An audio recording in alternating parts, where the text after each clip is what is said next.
that they want to do business with you and your organization. And so you delegate down and let those people do that. That's obviously a challenging thing to plan a business around.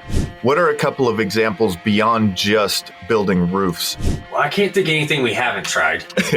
You're listening to the Roofing Success Podcast, a show created to inspire roofing contractors to achieve optimal success in their roofing businesses. I'm the host, Jim Aline, the co-author of the books Internet Marketing for Roofing Contractors and The Best Known Roofer. I'm also the co-founder of Roofer Marketers, the leading digital marketing agency for the roofing industry. On each episode, I sit down with industry leaders to talk about their processes, the lessons they've learned, and how to find success in roofing. Hey, welcome to another episode of the Roofing Success Podcast. For the first time, hit that subscribe button. Leave us a comment, maybe a review, depending if you're listening on iTunes or something, leave us a review. YouTube, drop a comment, hit subscribe, follow us on our social media. If you want to take the conversation beyond just listening to the podcast, go to Facebook, type in Roofing Success and join the Roofing Success Facebook group. Today, we're talking with a contractor out of the North Carolina area, Maven Roofing. Kent and JT, how you guys doing today, man? Doing well, man. Appreciate you having us on. Yeah. Awesome. Excited. So I like the conversation of how to start off with is how you guys got into roofing. How did Maven get started? Yeah. So in about 2019, 2020 is kind of our 2019 in January is really our birth date. Essentially, the organization that I had previously been running had been a real estate focused organization. And I had gotten out of the Marine Corps for about 2-3 years, kind of searching for what we wanted to do, kind of lost purpose, trying to find that purpose. And, real estate was the thing, real passionate about real estate, but just never felt like I was scratching that itch. And an opportunity came upon us where I had a buddy who had called me and he knew I was in construction as well. And so he had reached out, a guy that I'd served with for about a year in Afghanistan. He said, "Hey man, I really need some help on my home in North Carolina." And I had left the area in North Carolina and moved on and said I'd never come back after I left the Marine Corps. So I really wasn't interested in coming back. But I just kept having that call from him and feeling real bad that I had not, helped him when he was in need. So after about 24, 48 hours, just kept scratching at that itch of like, man, I really need to help my buddy. And so I called him up and I said, "What do you need?" And we'll be there in 48 hours. And this was after he had gone through a big storm. And there just wasn't any good contractors in these areas. And I knew that because I had previously been in this area. So I knew the pain he was going through. And so we picked up and moved everything out east and helped him put back his home. And next thing you know, we had people all over the neighborhood looking for help. And man, we're just, wow, these people really need help. And so we 1 week, 2 week, 3 week turned into, now 3.5 years later, realized there's a real opportunity to not only help people and serve this community better, but also, obviously make some money. So after about year 1, year 2-ish, I had realized that we had a real opportunity that our family was going to have to move here, come back to home base. And we are outside of one of the largest Marine Corps bases in the world. So serving as 11 years in the Marine Corps, it made a lot of sense. During that time, I realized that I really wanted to, make Mavens and impact the community is what we came up with eventually. And what that meant to me is as I was serving the Marine Corps, I realized a lot of these service members had transitioned in and out of the Marine Corps with no purpose. And so we happened to be stationed right outside the gates. And so we could align that Make Mavens impact communities with these service members and the roofing space. And so we combined that into an organization. And in about 2019, 2020, reached out to a friend of mine, a neighbor, and met Kent through this neighbor, and wanted to find someone that was as passionate as I was to make an impact. And, previously we were not, the previous, as I was moving into this space in real estate, didn't feel like I was making an impact, but now I felt like I was, and I wanted to share that with somebody. And so Kent and I immediately clicked. he had a great job, and he decided to hang it up and make the jump with me. And he joined us in 2019, 2019. Yep, into 2019, and we decided, hey, we were going to risk it all. We sold off all our real estate and invested everything into our roofing business, and joined together, and we had two like-minded but different capabilities that we really like work well together. And so we played off of that and immediately turned that into a $4 or $5 million business. And we're pretty excited about the opportunities. And now we're getting more of an opportunity to really give back to the community. And so our mission is make Mavens impact communities. And so that's what we do now is focus a lot on that, which was our original reason for coming out here. That's awesome, man. Like, and that makes me think, I mean, purpose, right? That's a whole different thing when you're, in your day-to-day activities in life, right? Like when you get to have that purpose, when you're serving the community, doing real estate investing does serve the community, right? But it I don't know, it might not have that same feeling, right? That new home buyer, if you flip the property, like they feel good about it, but maybe that tenant, having that tenant in place and making sure they have, a nice place to live and things like that. That's nice, but it is different. How have you when getting into Maven, what was the thought process on developing that targeted purpose? I think early on, we had a vision for creating an organization that grew beyond us. And if you're going to do that, and it's not just going to be about roofing, you've got to have a higher purpose that you can unite an organization around to move forward. And so defining that, I think, it goes through multiple iterations, right? Our core values today are not what our core values were when we started.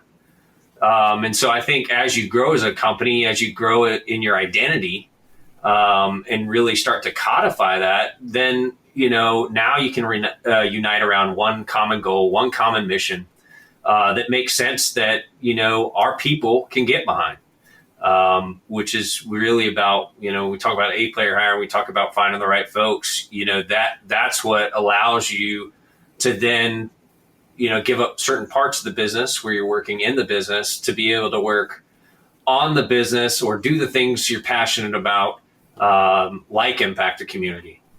So you can't impact the community if your organization isn't strong and you don't have some kind of cash flow to be able to do those things. For sure. Explain to me making Mavens. Yeah. So as any organization's growing, we talked about trying to figure out our purpose. And we knew that in the backyard here, there's 175,000 Marines, the town's about 150,000. There's about 50 to 80,000 Marines and support staff in this town. So predominantly military. Yeah. And, most of what I was drawn to personally, because I had served for so long, is you go to what you know, right? And so I knew as I was going through the Marine Corps, I learned that, a lot of times these guys are leaving the Marine Corps or the service, and they don't really have a plan until they exit, and it's too late. And I used to see a lot of them come across, and I'd ask them, "What's your plan?" They don't have any, and was really disappointed in some of the results on or the opportunities, I should say, for them. So in the back of my mind, that had been playing for the longest time. And you look at someone like Ken who moves his whole family across the nation to join this cause. Not entirely sure, probably exactly what it was at the time, but realizing that, man, he wants to make an impact. He wants to do. Anybody can make money. We all have great jobs. We were highly capable individuals and could have gone down different career paths, but chose to hang it up and join something that's like, I'm going to do something and leave some sort of legacy. So that's where you get the impact portion of that. And the Maven, while at our time, our name, Maven comes from a book that I'd read when I was in Afghanistan by Malcolm Gladwell, The Tipping Point. And so we already had the name. So it's like, okay, we knew we wanted to impact the community. When we have these Mavens, which are experts, So it just kind of came together as a group. We decided as a team and said, hey, we're going to make more of us, and they're going to impact the community. So make Mavens an impact community. So that's how we came up with it, and really a group setting as we kind of codified, as Ken said, that vision of what we are. We knew what we were doing. We were doing that, but we didn't really have a mission statement, and building that together was pretty fun. Yeah, our team definitely helped us get down to a more concise thing. Certainly when JT and I workshopped it, it was much more verbose. But now, we've got something that's very pithy and we can unite behind. So I think our team really helped us figure out what that vision was, what Maven was, what we were doing unintentionally. Mm-hmm. Yeah, that makes a lot of sense. How how you guys said you were very verbose about it, but articulating it in a clear way and having your team help you bring that together. What was that process like? What did you guys do? Messy. It hasn't been perfect, right? And so we've had an opportunity to have a lot of mentors in our careers, in our lives. And so I think, bringing that in, and I think we both come from backgrounds where we had a team camaraderie and we were successful by uniting that. And so that's always been something we've tried to do, and really get a voice and check our ego and understand that, a lot of times these frontline folks are more qualified to make these decisions than we are. And so I think getting everybody in a room, workshopping it, saying, high level, here's our vision. Here's where we'd like to take this organization. What does this organization mean to you? And, I think it was a bit humbling because until you open that dialogue and create that safe space and really get the feedback, you don't understand the potential impact that you have. And so I think we're very lucky when we look around the organization, whether it's part of it's by stuff we're doing, but we feel very, very blessed in the fact that, you look around the organization, we have hyper competitive individuals, which is definitely JT and I, but they're also the most selfless people that you've ever met. Yeah. And it's just like, how did we get so lucky that we have this group of people in here that unite behind this mission and allow us to go out and do the things that we love? Yeah, and awesome. I'll say that, as business owners, we tend to at times overcomplicate things. And, we had this great mission statement that sounded great on paper. And when you told people and you put it on your website or you put it in different areas, it sure sounds great.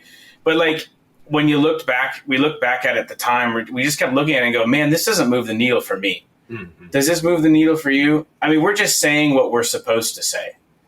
And what do we really, and then we just got to really dive interpersonal into our, ourselves and ask the question of why?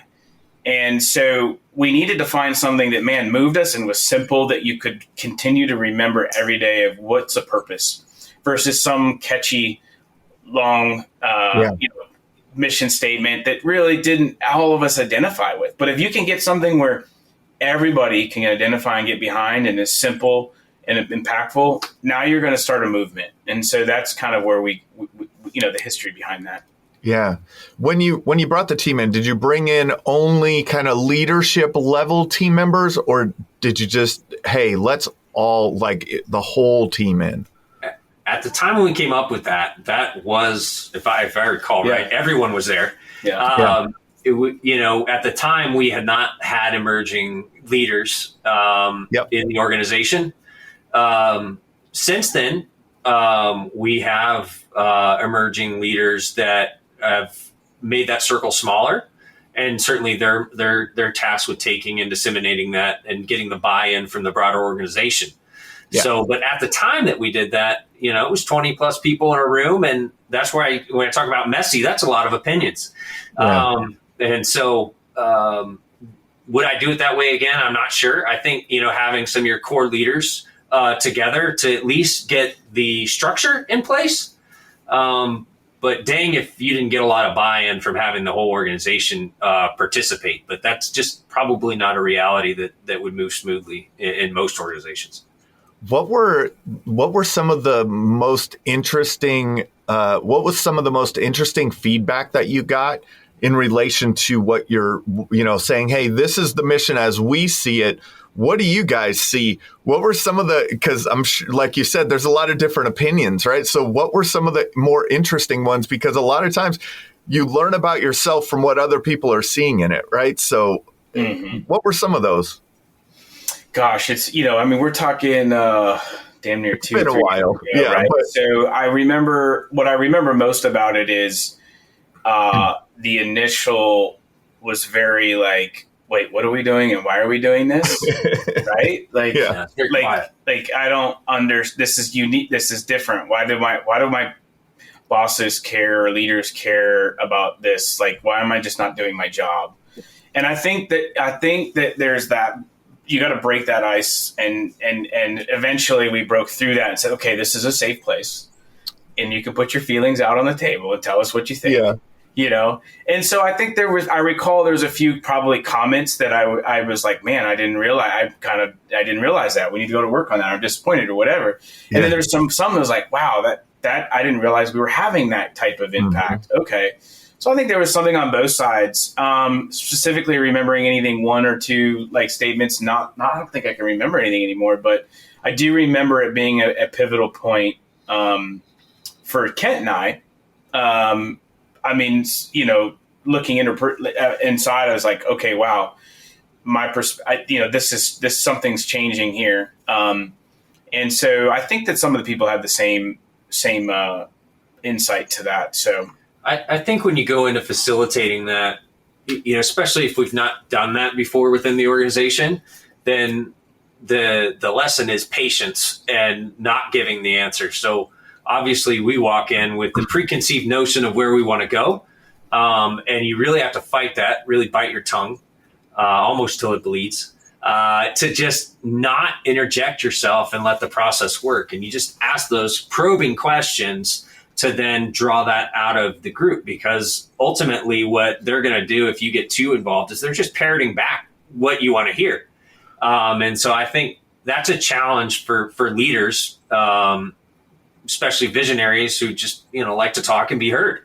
Yeah. And so I think it's important to take a back seat in that. You're the facilitator, but you're facilitating getting those answers out of the broader group. And if you don't take the time to do that, you're not patient with it, then I think all you've come out with is an echo chamber of your thoughts, and that's not helpful. Mm-hmm. Yeah. Did you guys use some type of framework? Was there a kind of a book or a something that you guys kind of got this idea from, or what, where did you get this process from? Or did you just say, hey, this is what we're doing. I want to ask everyone these questions. The answer is yes and no. So the fact is we both come from backgrounds, where these type of things were common. Okay. So my background was with Vern Harnish and scaling up.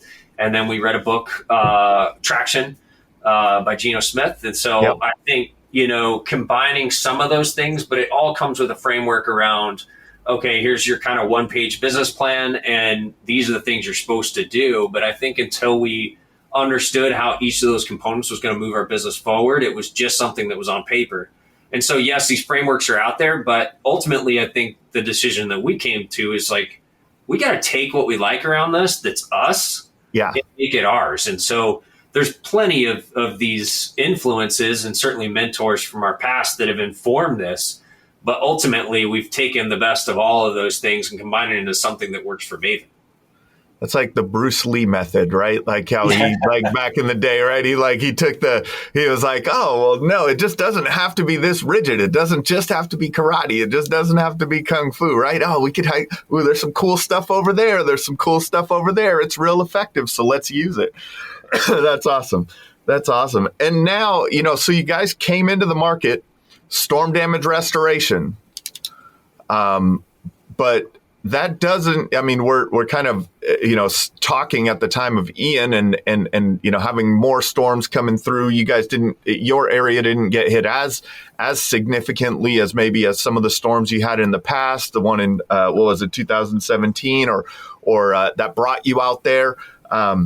There's ups and downs in those storm restoration markets. What have you guys done to smooth that, the road for your company? We've gone through some fast transitions in the short period of time we've been in existence. We started in obviously storm restoration because I think everybody looks at it, it's a quick dollar, right? I mean, there's money there. You can see it. It's guaranteed for the most part, depending on how you look at it. And so it's an easy gravitational force. And that's how people get into it. And I'm thankful for it because without that, probably wouldn't have started where we're at. So, and I understand that. But as you start to understand the business more and more, you want to be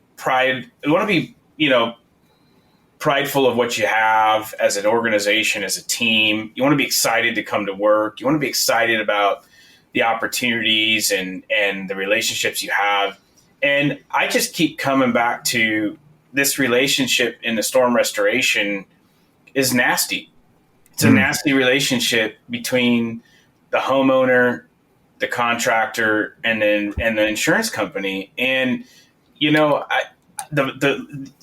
add all the other challenges, the how long they delay your money, and you're fighting over pricing, and all the things that they do that we've seen, online or whatever, we've seen day in and day out in this space that you're just flabbergasted, but, we're just a little cog in the wheel. So I think at some point for me personally, I know for me, it was like, man, I don't want to be part of such a toxic relationship. I don't want to be relied upon on our success of our mavens by introducing them constantly. And the only way you succeed is if you beat over the adjuster and the homeowner for X, Y, and Z. And we're going to make mavens by you taking money from this. And so eventually I just said, why don't we just go back to what we do, make mavens and impact communities, and let's just be damn good maven builders and then be a sales organization that can not only sell the vision, but sell the capability of just selling roofs like normally. Okay. And delivering great value. And on the back end of that, sell the value of just being a great roofer, not an insurance restorationist.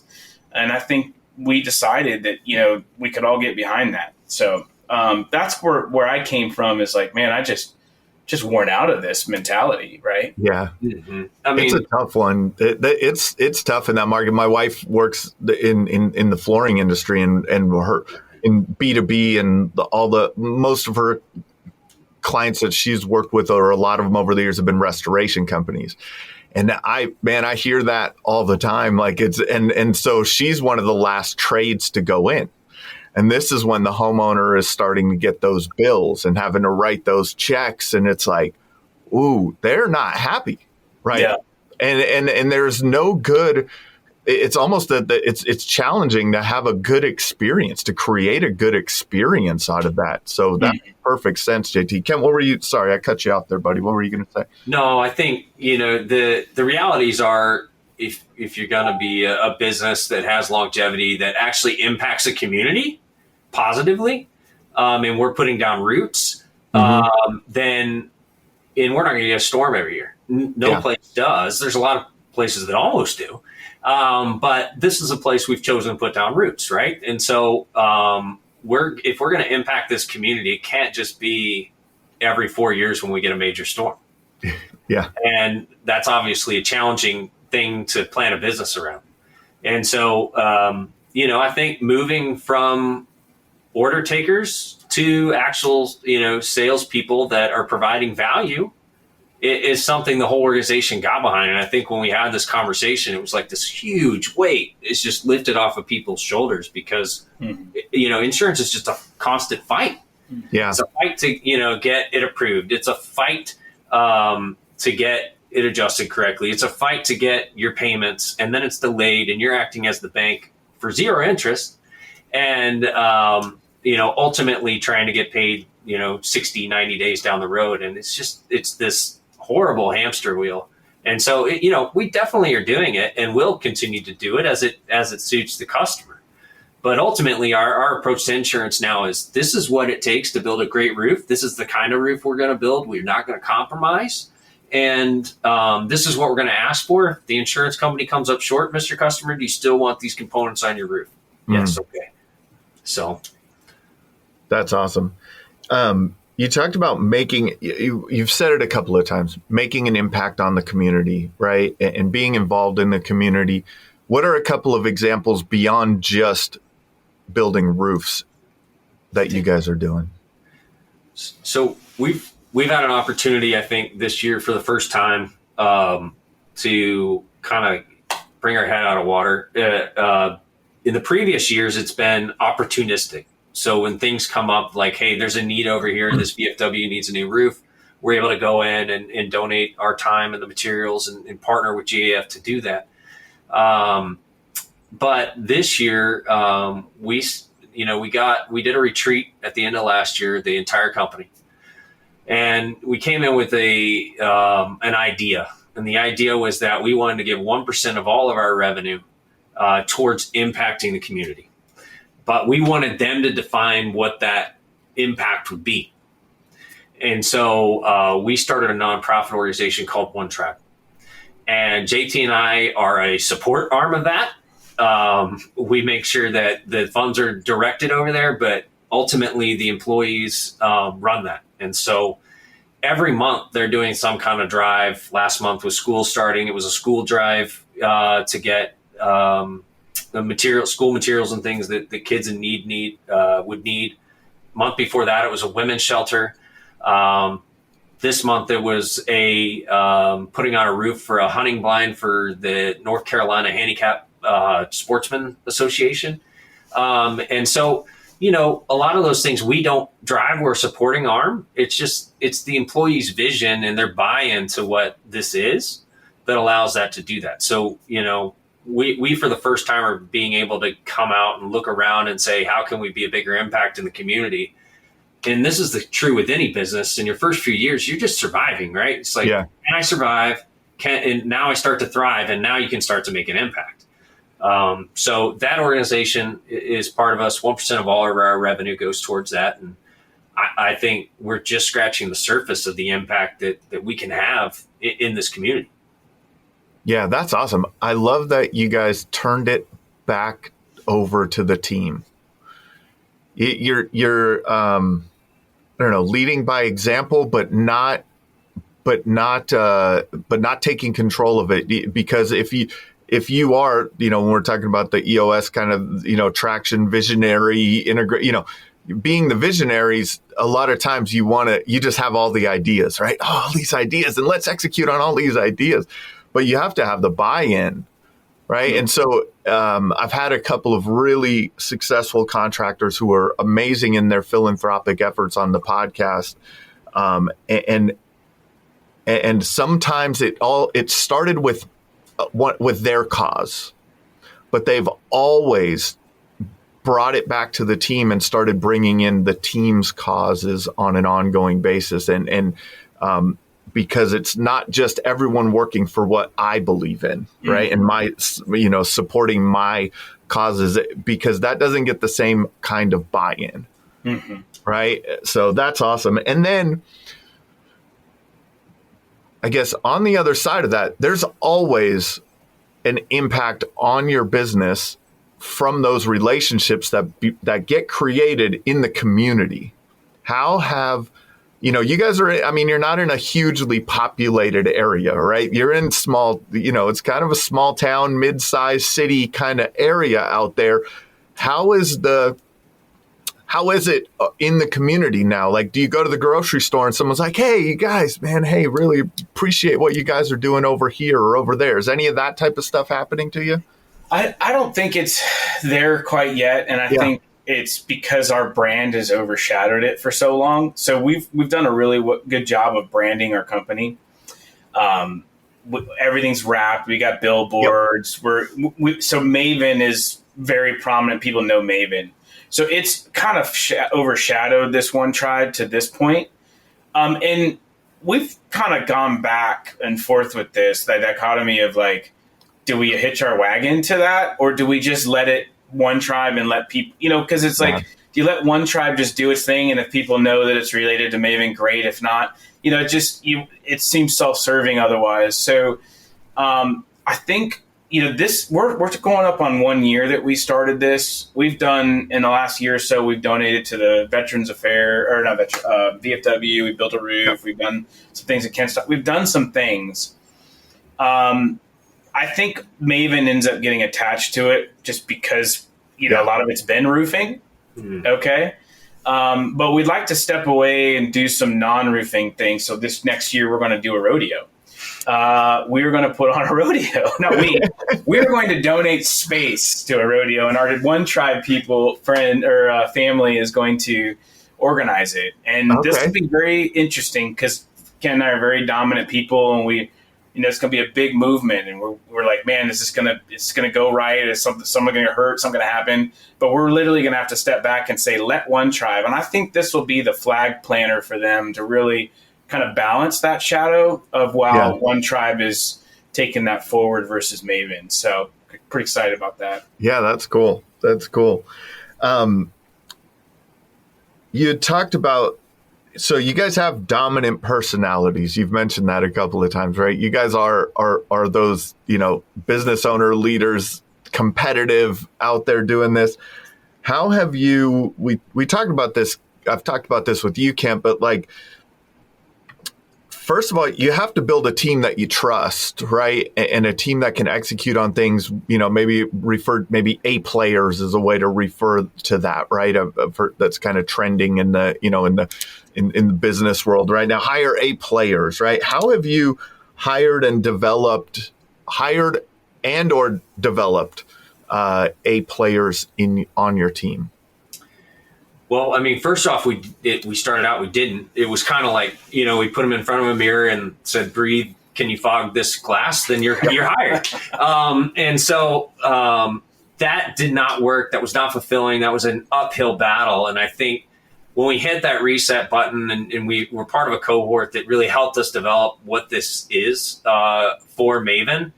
But one is we have to get the right people in the door, right? And so up front it is defining what we view as successful, and these traits are really important to us.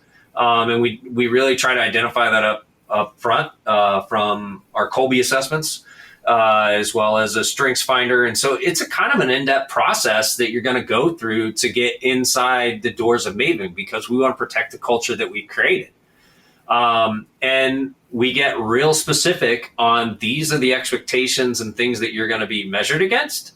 And if that's a great fit and you're committed to this, then come on and we're going to invest in you. We're going to make you a Maven. But I think since we put that in, a lot of the people that we would have initially just said, yeah, we got to hire that person. They're awesome. We met them out in town or whatever. And we would have hired them in the past.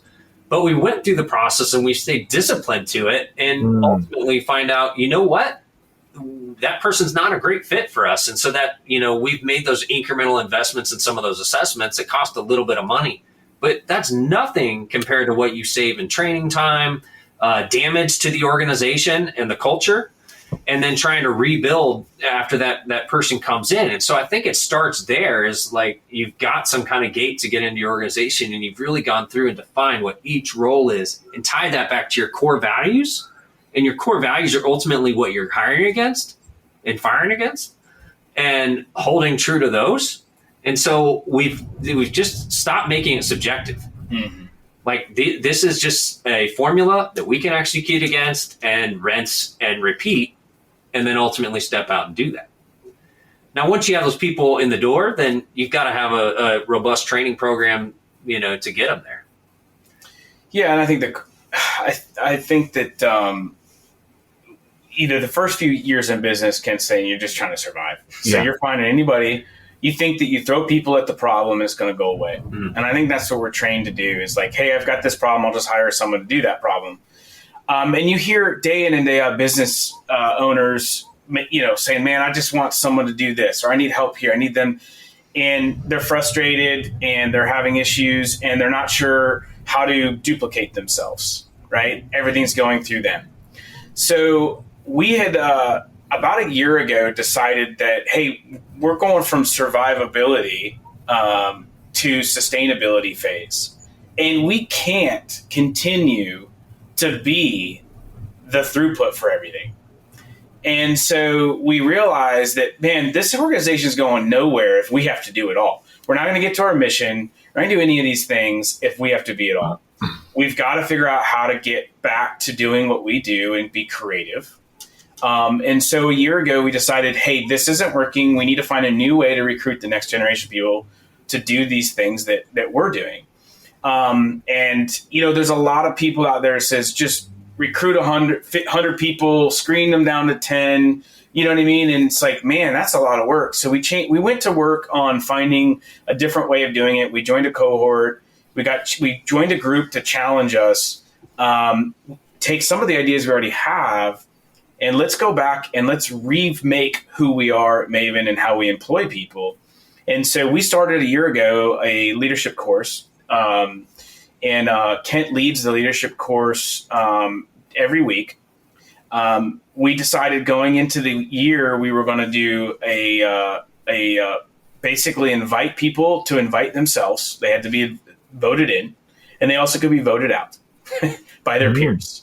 So it's a peers leading peers scenario. So we went into the 2020 saying we're going to have a better group of people. We're going to remake this organization from a personnel perspective that meets our mission.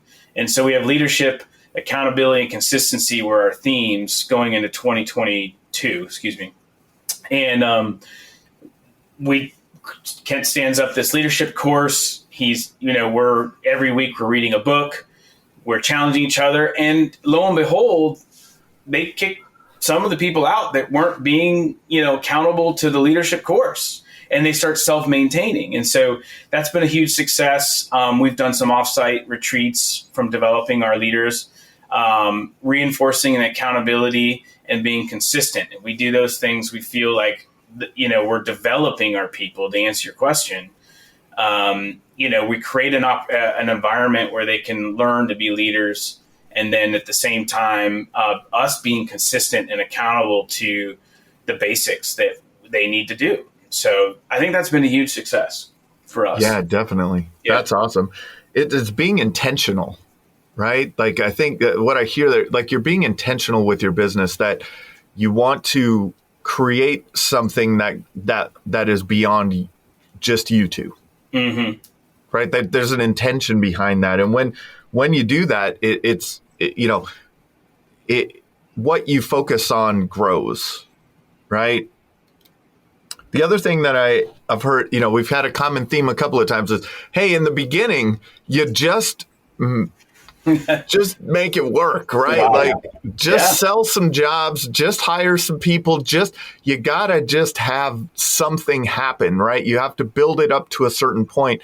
There are different phases to business, right? There's, more of that startup phase, and then you kind of get into a scaling phase. Maybe then you're more stable and have kind of a significant business. And at each of those levels, you're really, it's different. Right, like you're the way that you're looking at your business, the way that, and sometimes I guess in having employees and having a team, sometimes the people that got you to where you're at aren't the people to take you to where the vision leads you in the future, right? Mm-hmm. So I love that. I mean, even in that small group that you're having, and the team is kind of policing it, right? Mm-hmm. They're like, oh no, this person isn't the one to be in this. Like, mm-hmm. We're all trying to move over here, and this person is not coming. Like, they're not in, right? Mm-hmm. And another mm-hmm. thing that I think is very important to point out in that building those team members and is, you had mentioned hiring kind of with your core values in mind. And I think that also the measurement of your employees on an ongoing basis with your core values in mind. They could be the top sales rep in the company, but be toxic, right? Yeah, like, absolutely. We've had those for sure. Yep, right. Like, and so what you said was, then that, hey, you got to rebuild this whole thing because of that toxicity that was there. So measuring against the core values is awesome. Let's move into, like, you talked about, you got billboards around, everything is wrapped. You've built this brand. What are you guys doing from a marketing perspective that has that has helped you establish this growth trajectory that you've had? Well, I can't think of anything we haven't tried. And so, I think that's kind of what makes it fun is we've tried a lot of different avenues.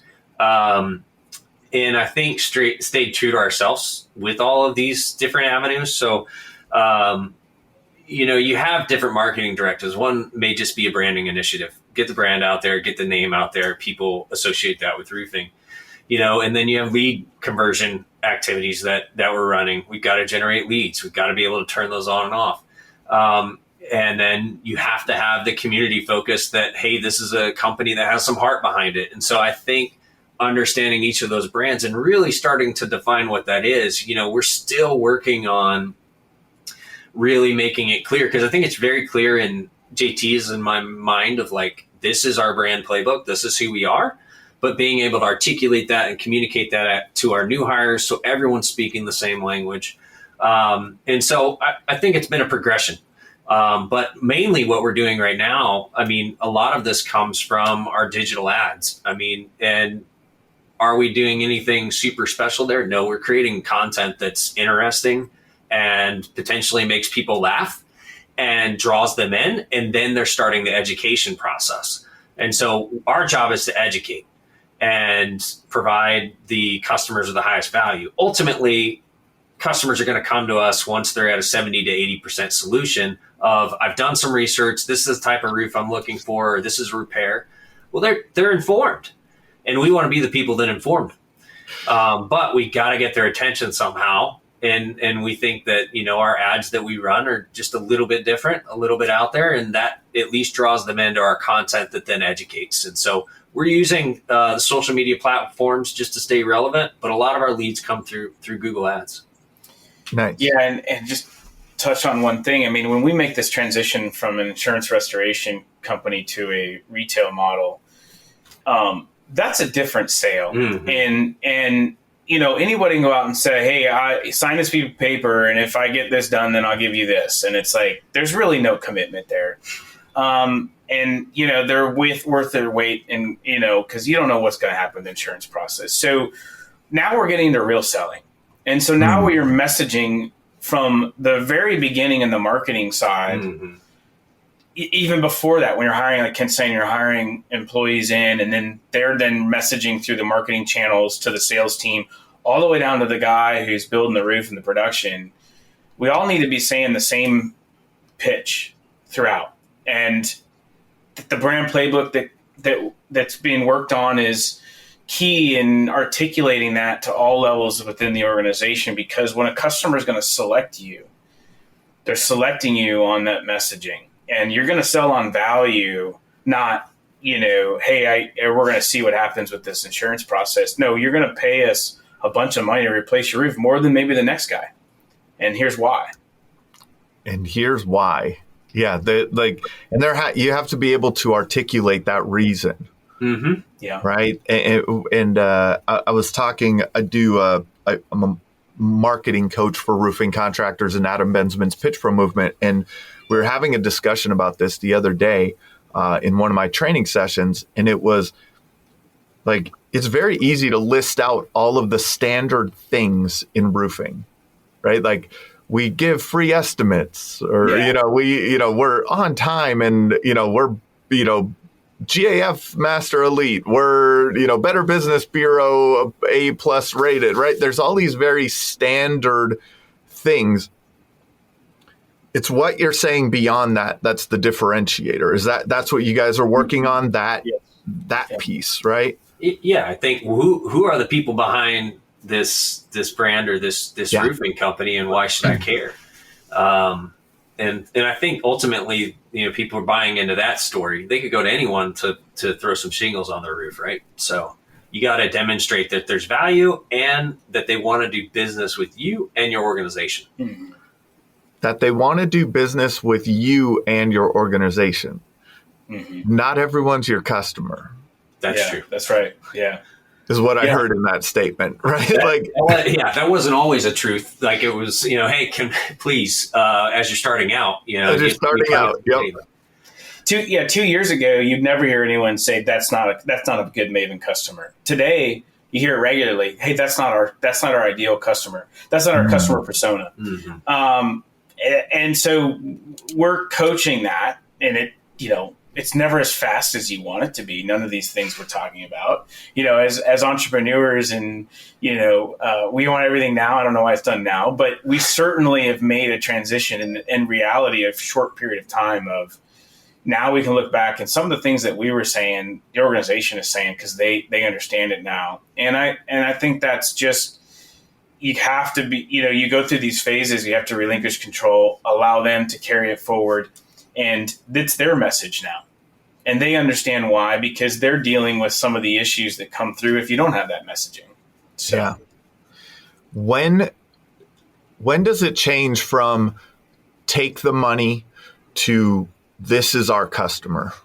When they deal with those bad customers, okay? Yeah. I mean, when you end up, if Kent and I would, early in the careers, we're the ones getting plugged over the head, right? And man, how many times you do that before it hurts and you go, I just don't want to do that anymore. And us saving the day and constantly stepping in and being that savior, we just said no. And it's like, hey, you selected that customer, you get yourself out of it. And I think there's kind of like your kids, I say all the time. It's like you can't let them die, right? But you got to let them get hurt a little bit, and you got to decide on when do you step in. Certainly, that's challenging for people like us because we want to be perfect all the time. But sometimes the growth and making the mistake is more important than correcting it right there. I know that's my biggest challenge. Those scars are really vital for your team to learn. And they're scars that you don't see, but you learn from them. And those are experiences that if you're not put in those situations, you'll never understand how to manage out of. And so I think, we can define a perfect customer on paper all day long, but a sales guy goes out there and they're just like, yeah, nope, they're going to sign this paper. So obviously I'm going to take them on. Well, we're then turning around and saying, okay, we need to go have this critical conversation with this customer. And I'm going to show you how to do it the first time. Next time I'm going to sit with you. And then it's all on you after that. Yeah. And I think that's the message to your audience. And the people you mentioned at the beginning, there's a lot of people struggling to break that 1 million or 2 million mark. We got lucky, and I think we broke it and then had to deal with those problems after in reverse, right? Mm-hmm. We were forced to work out of it because of the volume at the time. But I think the message to people listening would be that you've got to be tired. You've probably frustrated at times, and you're like not understand. And it's like, look, you can't control everything. So if you really want to get your business to the next level, stop trying to control it. Pick and choose the things that you have to control. That you're gonna, you're what we call the no-nos now. We call them the no-no standards. We have a few of them in each department and organizational wise. These are our no shit, no compromise standards. Yeah. And everything else will work. And so you delegate down and let those people do that. And just as Kent said, you show them first. You don't just throw them to the wolves. You show them how we do it together. Lead by example, and then you let them do it. And we're doing that today constantly. And it's a real conversation. And it's great about the partnership is like, hey man, how would I handle this? Because part of me wants to jump in right now. And we were just talking about it this morning. It's like, I want to fix this right now. But it's like, but part of me is like, maybe they just need to go through this pain. And it's real conversation. That's the great thing about a partnership is you could have those conversations. So going back to this, the people, when did that happen? I think it happens out of frustration or tired of like, man, I don't want to be everything. We got to do something different and relinquish control. And we call it no-nos and give some very key things that can't be broken. And they go from there. And so that's what I recommend to those listening is, and I feel your pain. I've been there. I see it that are trying to get to that is you've got to give people an opportunity to excel. And if you're always stepping in to fix it, I challenge you to say that I bet you don't have to, and you could probably just let them try. Mm-hmm. part of that is they may not do it the way you would have done it. That's right. But the problem gets solved. Yeah, that's right. 100% they won't do it the way you would have done it. But if they have a 70% solution and they're able to work through that problem, then they're just going to get better and better at it. If you continue to do it, they'll never learn, or they'll just expect you to step in when those things happen. Yep. And I will say, we're big Jocko fans. Yeah. I like watching and listening to his podcast. I got to listen to him speak more recently. It was amazing. The military has a theme that I think that we try to follow more and more, and it's like, look, a 70% decision done on time is better than a 100% decision done late. And I would rather let people execute on a 70% level what we did than do 100% but too late. And Jocko really helped me engage with that. That's something we were taught early on in training in the military, and helped remind me. And I keep thinking, when I have that thought of I'm going to step in, he's coached on examples of remember in the military, it's like, dude, if you always are going to tell that lieutenant that he's wrong and correct him, he's never going to make decisions on his own. And so, I encourage anybody to pick up Jocko, some of his leadership strategies, and follow him, because I think he's got some good stuff out there to help you with that. Yeah, for sure. What other things from your military experience have you been able to take and put in place in the business world? I don't know. My military career was very different. Okay. I was a pilot first, and I transitioned into the ground, ended up getting command, which was very rare, and then I ended up being in kind of a soft community. So I had a really weird career. I got to taste everything, I guess.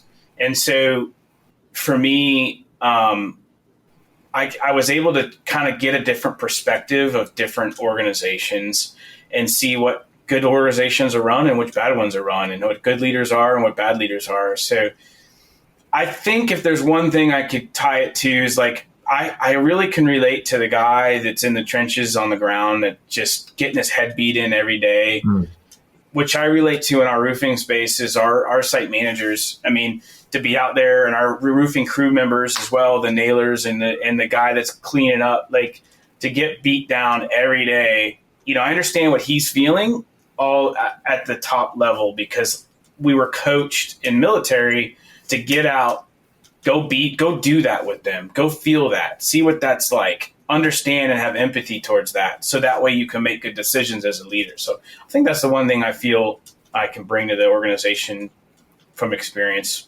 No, that's a powerful one for sure.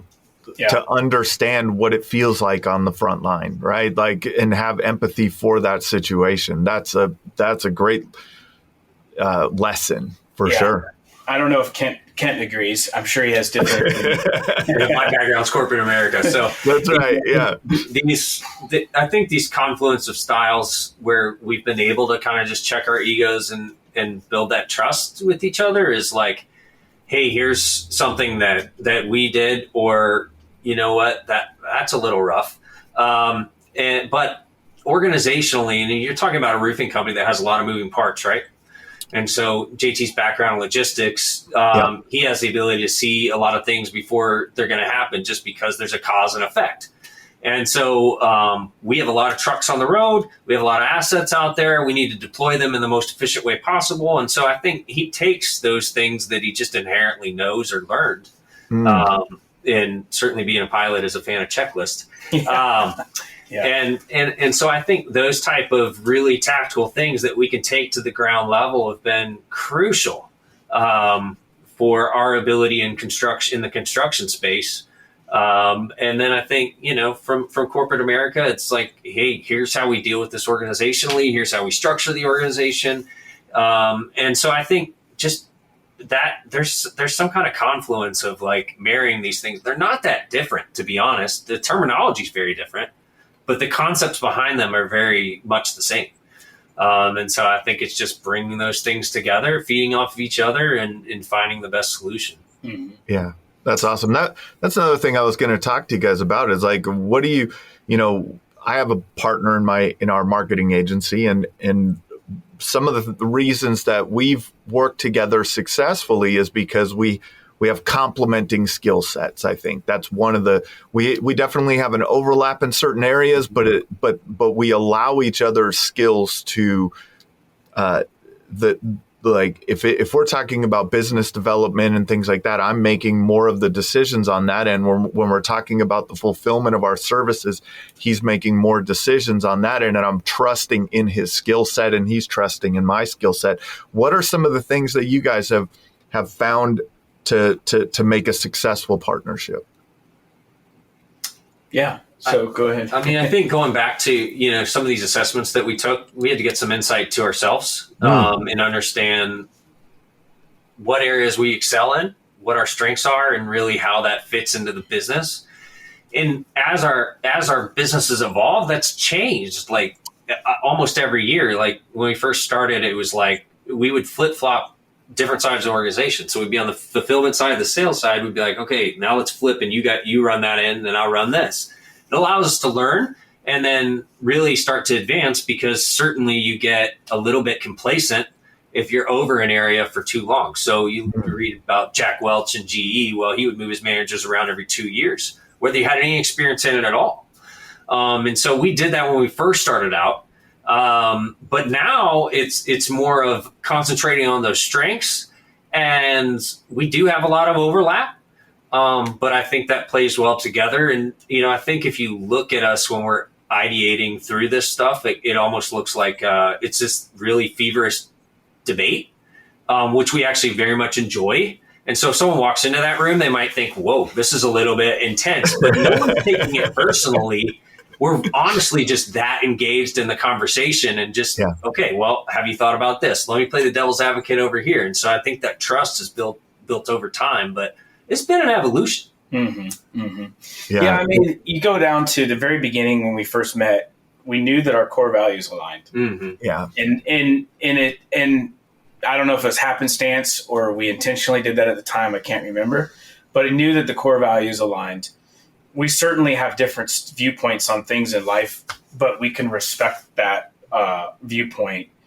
And because we have the core values and because we have a common mission, and like there'll be times we remind each other, it's like, well, this decision or maybe this debate or whatever, like what's the higher thing here that we're serving? And does this decision serve that, and is it in line with where we're going?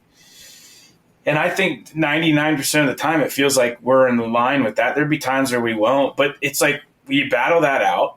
And this is very military minded. So it was easier for me, maybe, I don't know, on your side. But it was easier for me because we were trained in the military that, your closest team members, you can debate all day long behind the scenes. But when it comes forward to the organization, you're together. And I try to remind myself of that.